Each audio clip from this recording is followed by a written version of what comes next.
Y dice así la palabra de Dios, leída en el nombre del Padre, del Hijo y del Espíritu Santo. También les refirió una parábola diciendo: la heredad de un hombre rico había producido mucho, y él pensaba dentro de sí diciendo: ¿qué haré? Porque no tengo dónde guardar mis frutos. Y dijo: esto haré: derribaré mis graneros y los edificaré mayores, y ahí guardaré todos mis frutos y mis bienes. Y diré a mi alma: alma, muchos bienes tienes guardados para muchos años.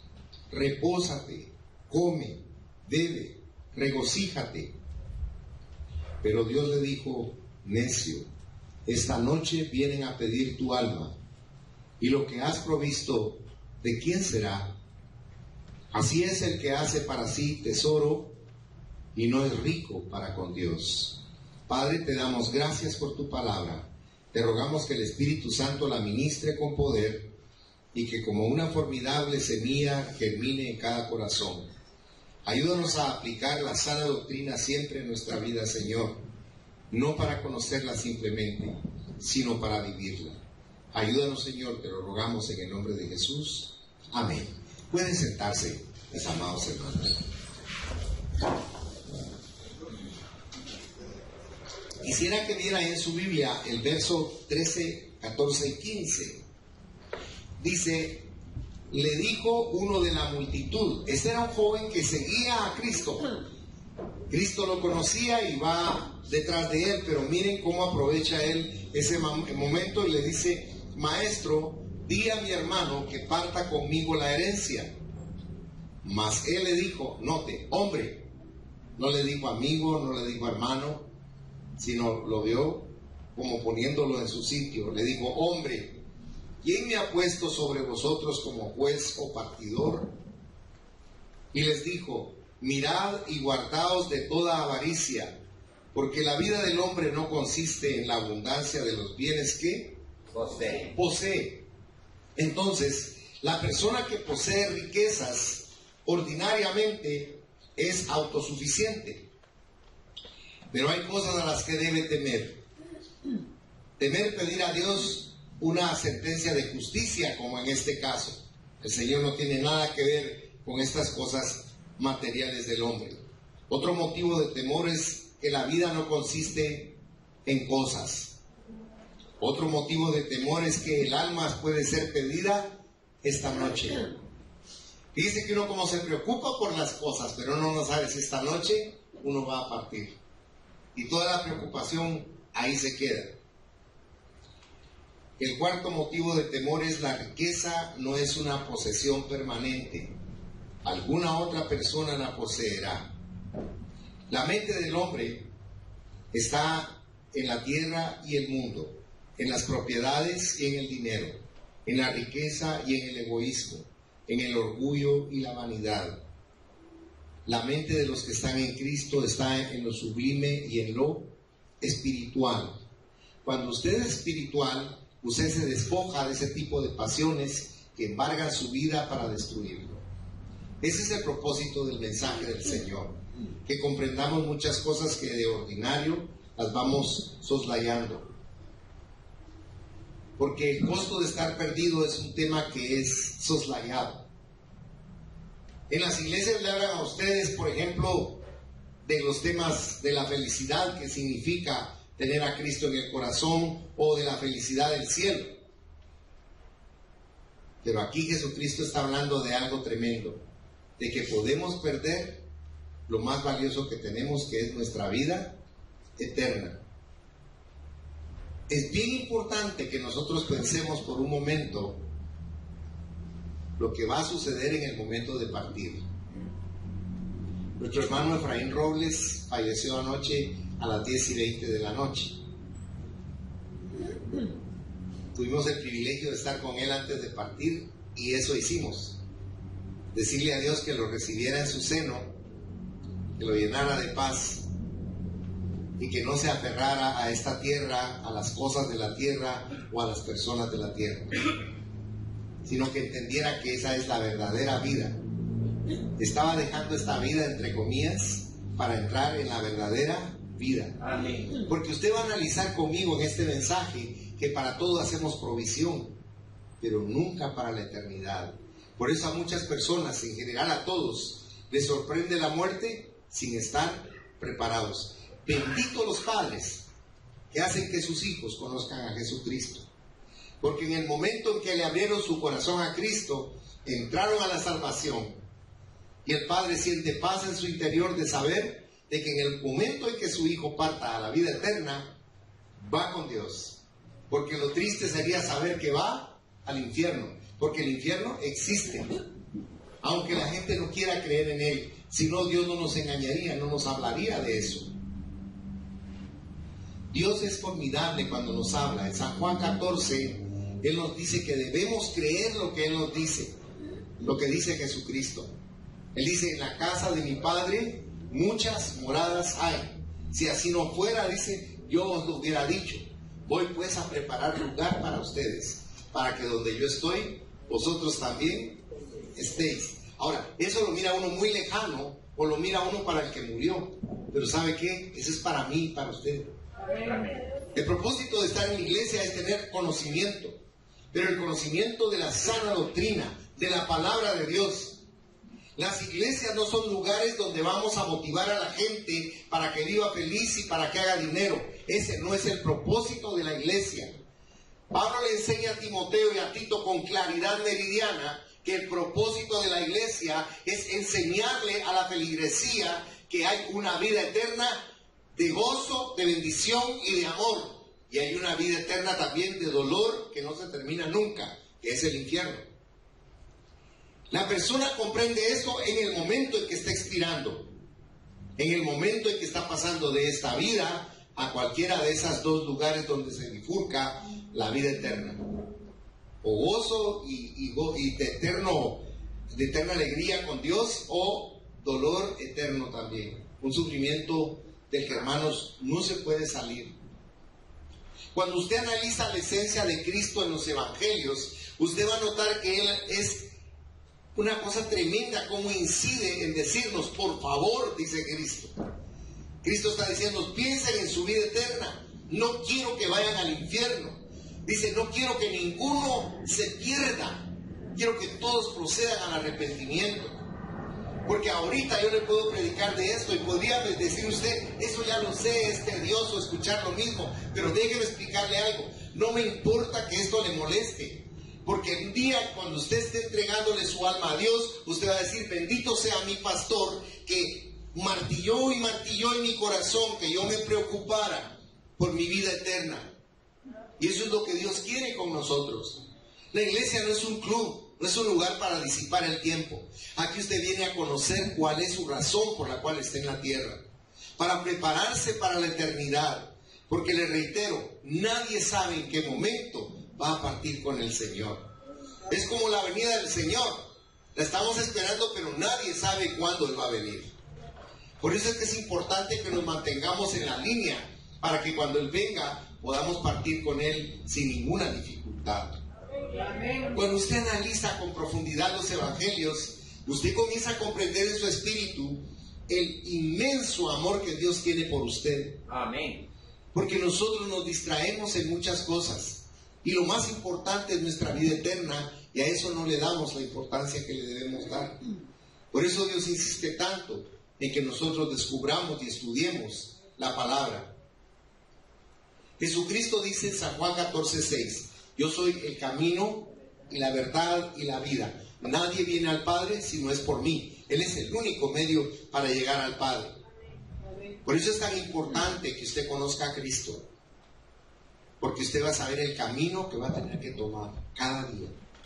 Él es maravilloso y nos explica con paciencia y con ternura. Pero la verdad exige también equilibrio. Tiene que haber un balance.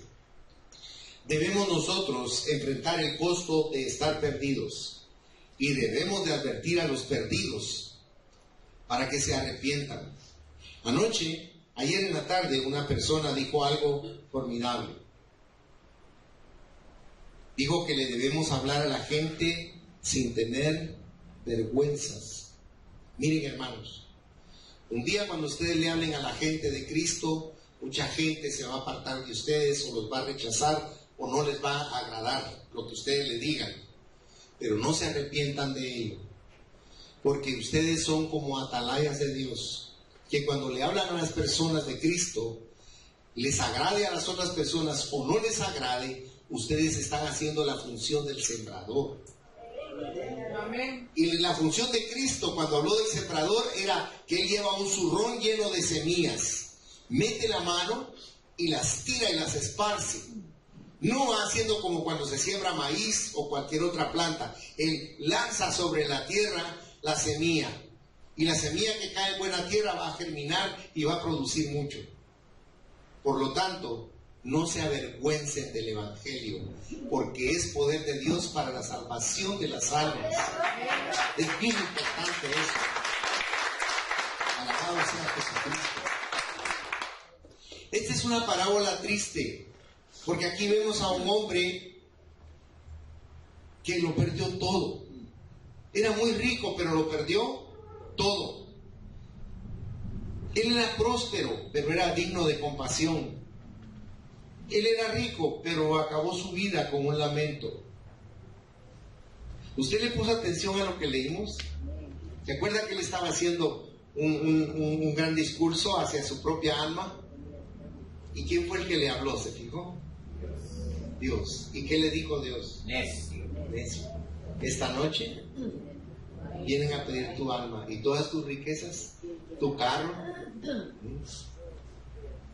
tu reloj que tanto cuidas, tus anillos. ¿De quién será? Porque siempre lo que poseemos va a pasar a manos de otra persona. Por eso Dios no quiere que nos aferremos a lo material, porque eso nos quita el gozo. Disfruten de todo lo que tienen y entienda algo. Dios no les está diciendo que nos volvamos nosotros pesimistas y que no tengamos proyectos o que no nos ilusionemos con hacer una casa o con adquirir propiedades o en prosperar. Dios no está en contra de eso. ¿Sabe cuál es el problema? En que nosotros, como seres humanos, nos inclinamos rápidamente hacia lo que no es espiritual, hacia lo material. Y ahí es donde perdemos. Porque este hombre no dice que fuera malo, ya se fijó, sino que lo vamos a ir analizando y usted va a ir viendo lo que era él en realidad. Si usted nota entonces, la pregunta es ¿por qué este rico necio lo perdió todo? Porque su felicidad se limitaba a lo que ocurría en esta tierra. ¿Se recuerda lo que leímos en el verso 16?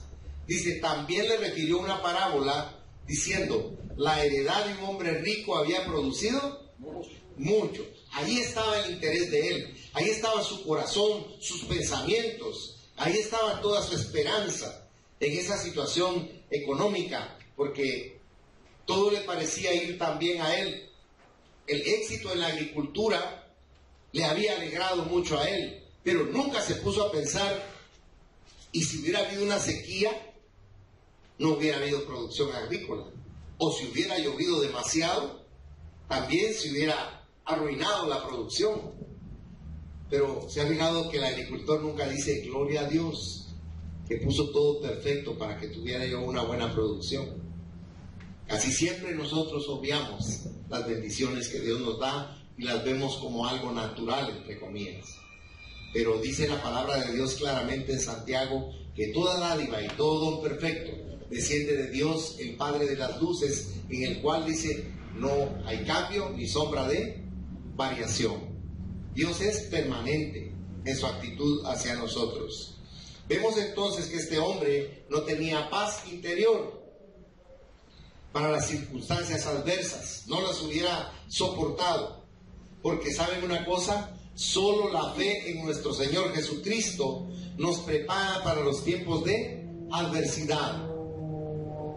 La hermana Carmencita oró con nosotros ayer en la tarde y ella se compungió y lloró mucho y se consternó demasiado. Pero cuando me avisó a las 10:30 de la noche lo que había sucedido con su esposo, me dijo, gracias a Dios, hermano pastor, mi esposo está descansando con el Señor. Pero me habló con una paz que dijo, gloria a Dios. Solo Dios puede proveer esa paz en nuestro interior. porque perder a un ser querido es devastador, hermanos. Nada es hablarlo, vivirlo. Es algo que no se cura nunca. Pero solo Dios nos da también el bálsamo para que esa llaga se restañe, se sane. Vayan conmigo a Romanos 8, del 38 al 39, por favor. Miren lo que nos dice Pablo aquí en realidad con relación a la adversidad. Dice Pablo, Romanos 8, 38. Por lo cual estoy seguro de que ni la muerte ni la vida, ni ángeles, ni principados, ni potestades, ni lo presente, ni lo porvenir, ni lo alto, ni lo profundo, ni ninguna otra cosa creada nos podrá separar del amor de Dios, que es en Cristo Jesús, Señor nuestro. Cuando usted está en Cristo, usted tiene poder para soportar todas las cosas, y tiene poder para restaurar también todas las cosas, porque Él nos levanta. ¿Se recuerda cómo dice Isaías 41:10? Dice, no temas porque yo estoy contigo. Dice, yo te doy las fuerzas para levantarte. Porque cuando caemos a veces no nos queremos levantar, pero Él es la energía formidable que nos permite que nos levantemos. Por eso vemos también que este hombre, sus posesiones se limitaban a las cosechas en la tierra. Los versículos 17 y 18 dicen, y él pensaba dentro de sí diciendo, ¿qué haré? Porque no tengo dónde guardar mis frutos. Y dijo, esto haré, derribaré mis graneros y los edificaré mayores, y ahí guardaré todos mis frutos y mis bienes. Y diré a mi alma, alma, muchos bienes tienes guardados para muchos años. Miren qué tremendo cómo estaba el corazón de este hombre. ¿Qué haré? Porque su prosperidad la produjo un problema.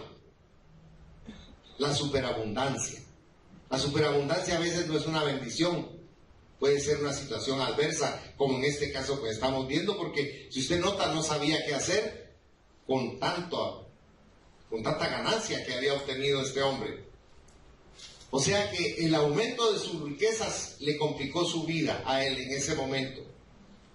Y si usted nota, él no pensó en ningún momento en compartir.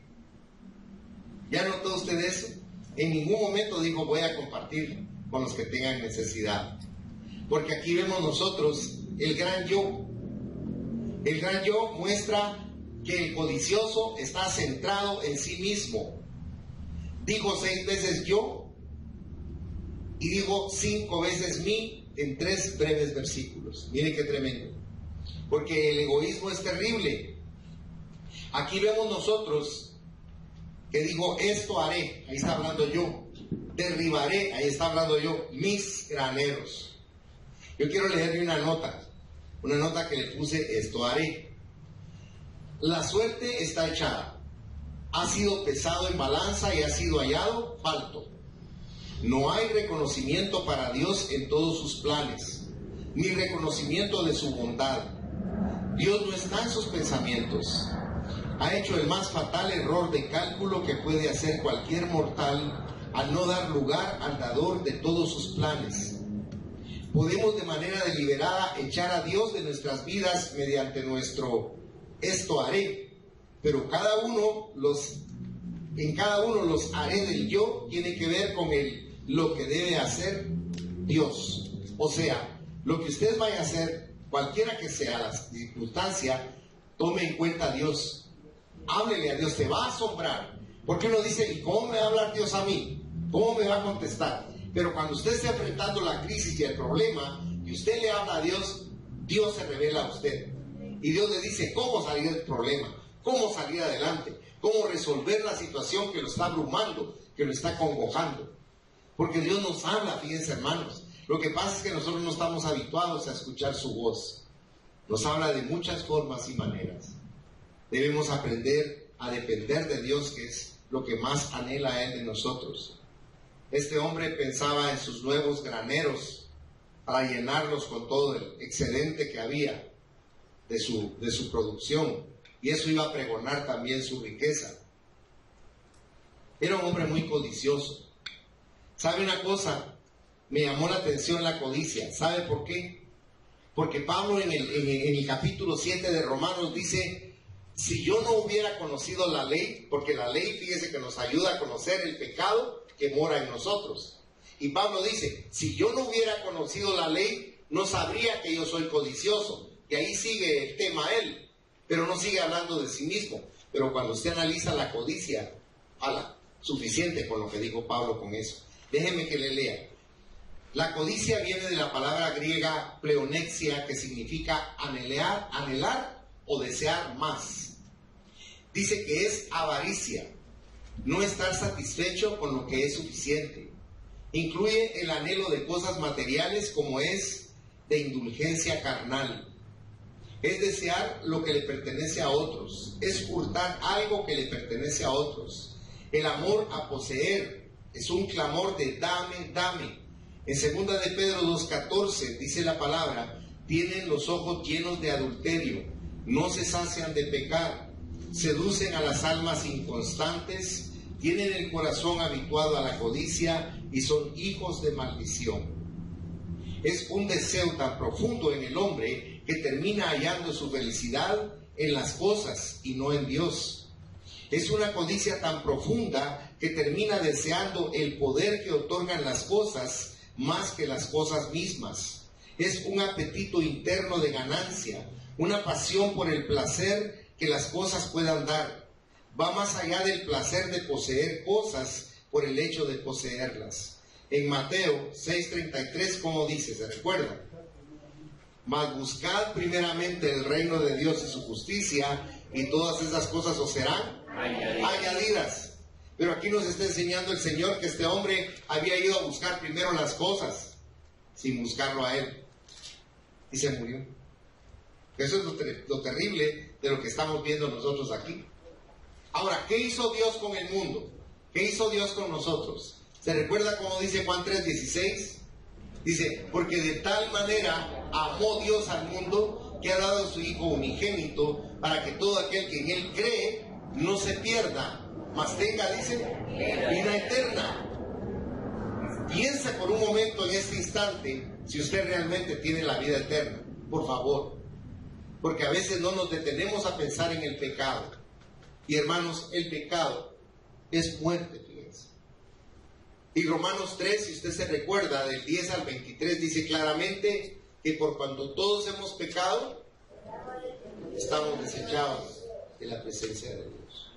O sea, nosotros tenemos que vivir agradecidos con Dios porque nuestra naturaleza es de pecado. Yo soy un pecador arrepentido.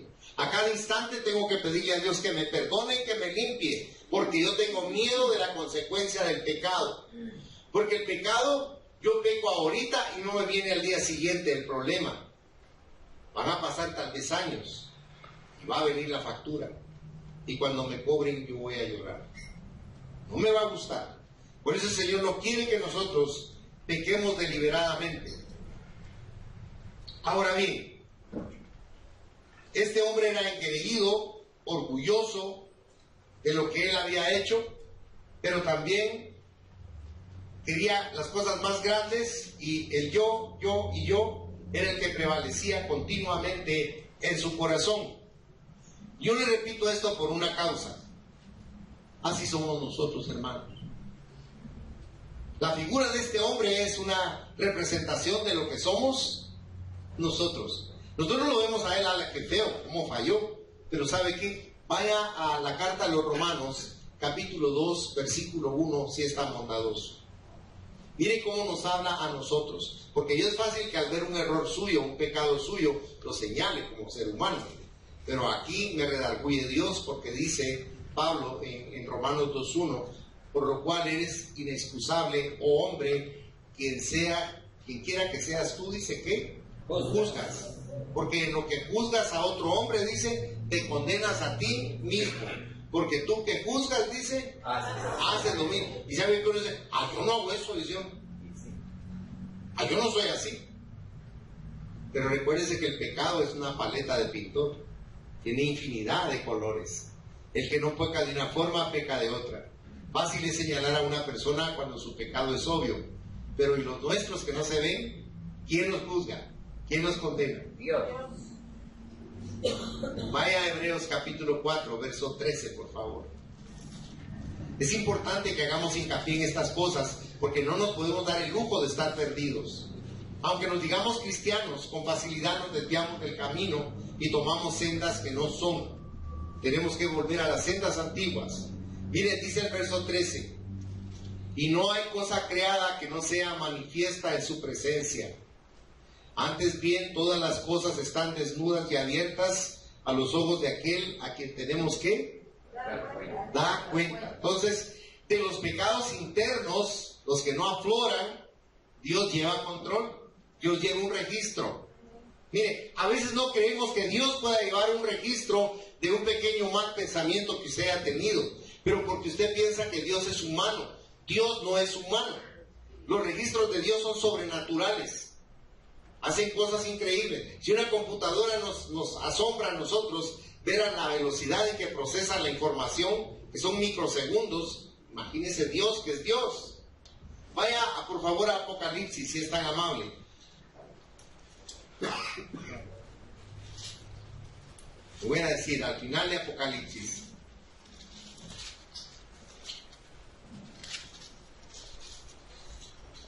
Capítulo 20, si es tan amable.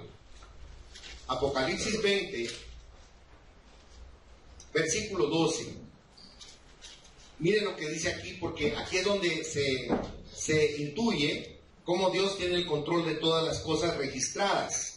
Dice: y vi a los muertos grandes y pequeños de pie ante Dios, y un libro fue abierto. No dice, ¿verdad? Ajá, gloria a Dios que se fijaron. Dice: y los libros, noten, y los libros fueron abiertos, y otro libro fue abierto, el cual es el libro de la vida. Y fueron juzgados los muertos por las cosas que estaban escritas en los libros según sus obras. Entonces cuando usted tome su día para vivir, órele a Dios y dígale: Señor, hazme consciente de lo que voy a hacer en este día, porque no quiero que quede registrado un mal pensamiento, una mala actitud, una actitud pecadora que te va a ofender a ti y que me va a venir a mí en contrapartida. Ayúdame, Señor. Por eso le digo, ser cristiano nominal es fácil, pero es un reto para el hombre que quiere cambiar su existencia, para el hombre que quiere estar preparado para no ir a la perdición, para el hombre que quiere ganar el cielo y vivir eternamente con Dios. Miren cuánto nos ilusionan las cosas en la tierra. Cuando queremos comprar un automóvil, una casa y obtenemos esos logros, ¿cómo nos sentimos desatisfechos? Imagínese que usted gane el cielo verdaderamente, que no lo pierda, sino que lo gane. Esto es algo maravilloso. Amén. Y créame que el día que yo esté con el Señor me diga: bien, buen siervo y fiel, en lo poco fuiste fiel, en lo mucho te pondré, voy a bendecir la vida de ustedes. Amén. Porque por hablarles a ustedes la verdad y la palabra de Dios, Dios me va a bendecir a mí. Amén. Porque para eso me puso aquí, para hablarle a usted la sana doctrina. No me debo salir ni un ápice de la palabra de Dios, porque entonces yo le estoy fallando a Dios. Porque yo no podría engañar a usted y envolverlo en un montón de falsas doctrinas, pero eso no quiere Dios. Mire, una mentira más verdad que es mentira. Es mentira. Mire, la verdad es verdad, es diáfana, no se puede ensuciar, no se puede contaminar, porque Dios es la verdad. Amén. Alabado sea su nombre. Ahora bien, a veces a nosotros, en nuestro afán por dar provisión para nuestra casa, por nuestro orgullo de obtener galardones y obtener posesiones, se nos olvida que todo viene de Dios. Y yo quiero leerle, si me tiene paciencia, una pequeña porción de Deuteronomio capítulo 8. Si usted me acompañara, por favor. Deuteronomio capítulo 8. Le voy a leer los versículos del 11 en adelante. Es pequeño. Dice: cuídate de no olvidarte de Jehová tu Dios, para cumplir sus mandamientos, sus decretos y sus estatutos que yo te ordeno hoy. No suceda que comas y te sacies, y edifiques buenas casas en que habites, y tus vacas y tus ovejas se aumenten, y la plata y el oro se te multipliquen, y todo lo que tuvieres se aumente, y se enorgullezca tu corazón, y te olvides de Jehová tu Dios, que te sacó de tierra de Egipto, de casa de servidumbre, que te hizo caminar por un desierto grande y espantoso, lleno de serpientes ardientes y de escorpiones y de sed, donde no había agua, y él te sacó agua de la roca del pedernal, que te sustentó con maná en el desierto, comida que tus padres no habían conocido, afligiéndote y probándote, para a la postre hacerte bien. Y digas en tu corazón: mi poder y la fuerza de mi mano me han traído esta riqueza. Sino acuérdate de Jehová tu Dios, porque Él te da el poder para hacer las riquezas, a fin de confirmar su pacto que juró a tus padres, como en este día. Mas si llegares a olvidarte de Jehová tu Dios, y anduvieres en pos de dioses ajenos, y les sirvieres y a ellos te inclinares, yo lo afirmo hoy contra vosotros, que de cierto pereceréis. Como las naciones que Jehová destruirá delante de vosotros, así pereceréis, por cuanto no habéis atendido a la voz de Jehová vuestro Dios.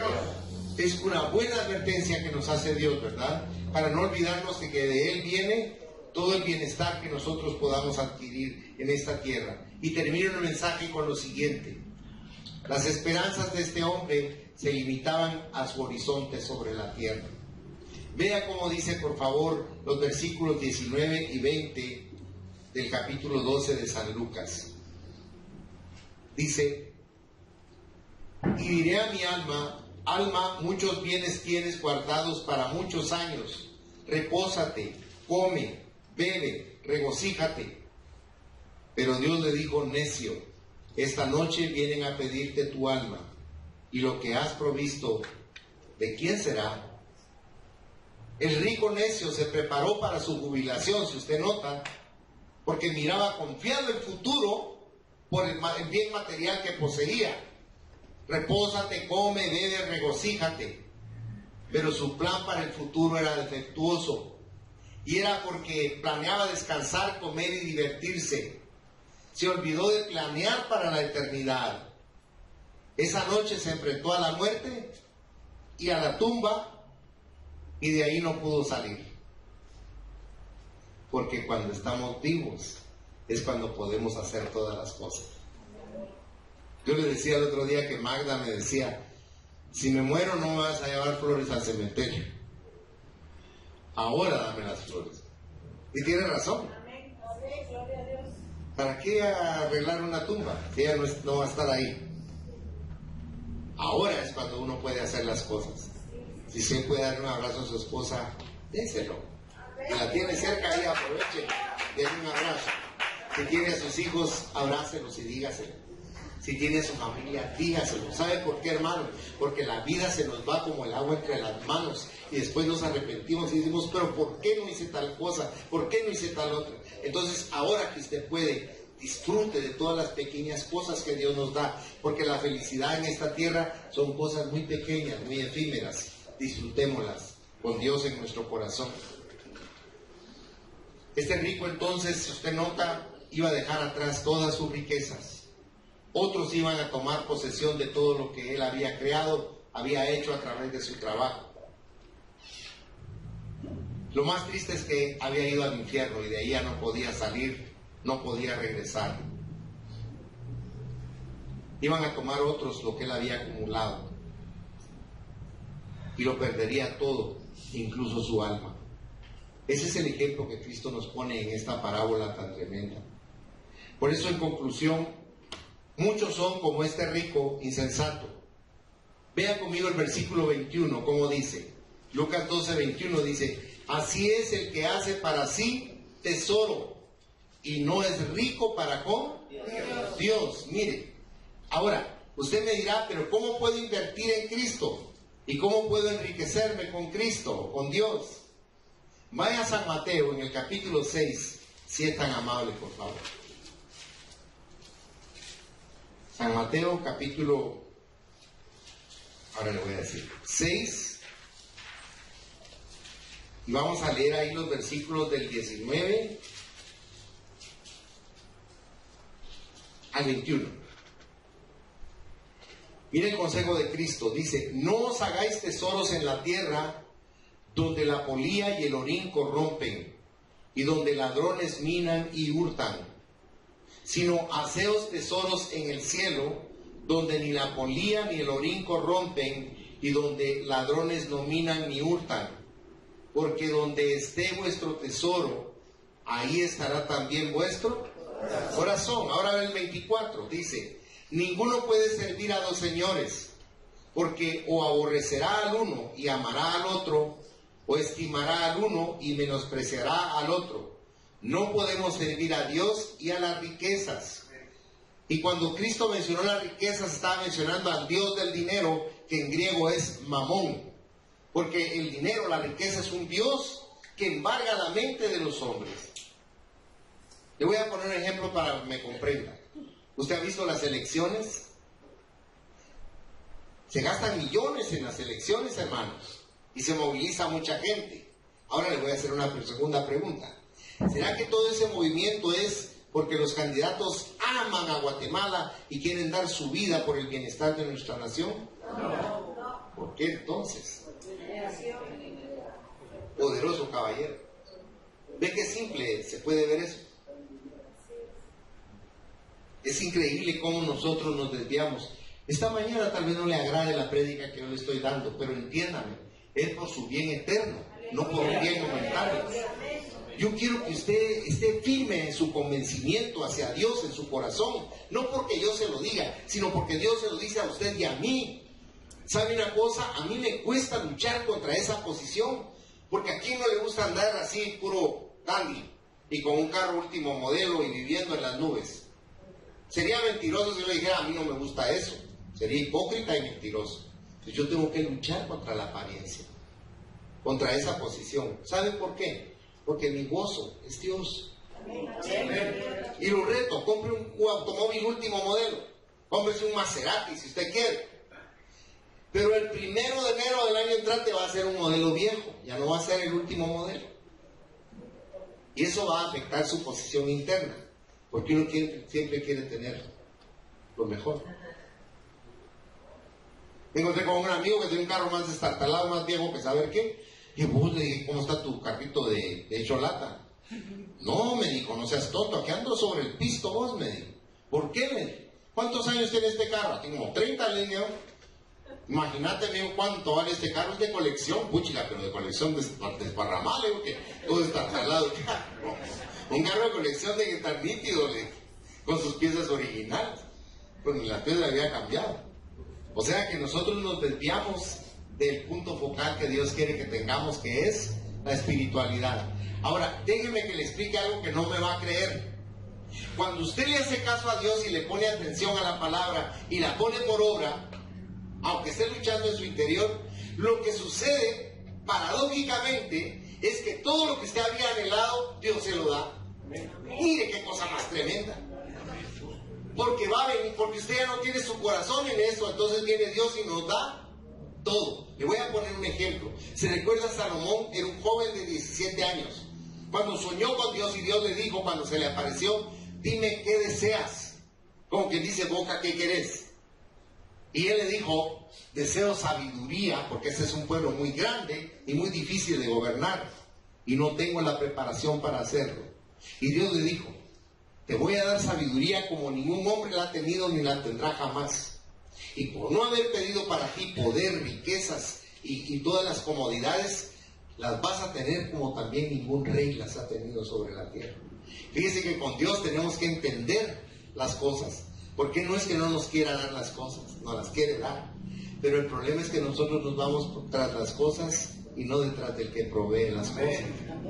Nosotros tenemos que buscar a Dios desinteresadamente. Santa Teresa se recuerda tan lindo su poema que dice, no me mueve, Señor, para quererte el cielo que me tienes prometido, ni el temor al infierno tan terrible. O sea, el corazón de ella estaba en Cristo. San Francisco de Asís, ¿sabe que por qué fue rechazado y no le ordenaban desde Roma en la orden que él había creado? Porque era una orden de pobreza y de servicio. Usted sabe la lucha que tuvo la Madre Teresa de Calcuta, una lucha terrible, porque para ella no había ayuda, porque era una mujer que quería servir a Cristo con su vida. Hermanos, nosotros tenemos que pensar que Dios ha permitido que veamos personas nobles en la Biblia, pero también nobles en la actualidad, que están dando su vida objetivamente para los demás.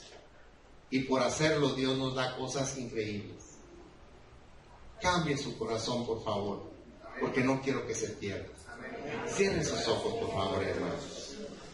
Padre nuestro que estás en los cielos, gracias por ser tan misericordioso con nosotros, al habernos dejado tu palabra para que no nos perdamos, Señor. Para que entendamos que las verdaderas riquezas son depositadas en el cielo a través de que nosotros confiemos en Jesús. Muéstranos cuán ricos somos al tener a Cristo en nuestro interior, en nuestro corazón. Señor, tú conoces la necesidad de cada uno de los presentes. Muchos necesitarán cosas materiales, casa, vehículo, no sé qué cosas podrán necesitar, tú lo sabes. Muchos necesitan trabajo porque no tienen trabajo. Muchos necesitan salud. Muchos necesitan paz en su interior. Muchos necesitan también, Señor, tener comunión contigo. Pero yo vengo en esta mañana como tu sacerdote, como tu ministro, para rogarte que suplas en abundancia para cada necesidad en este lugar.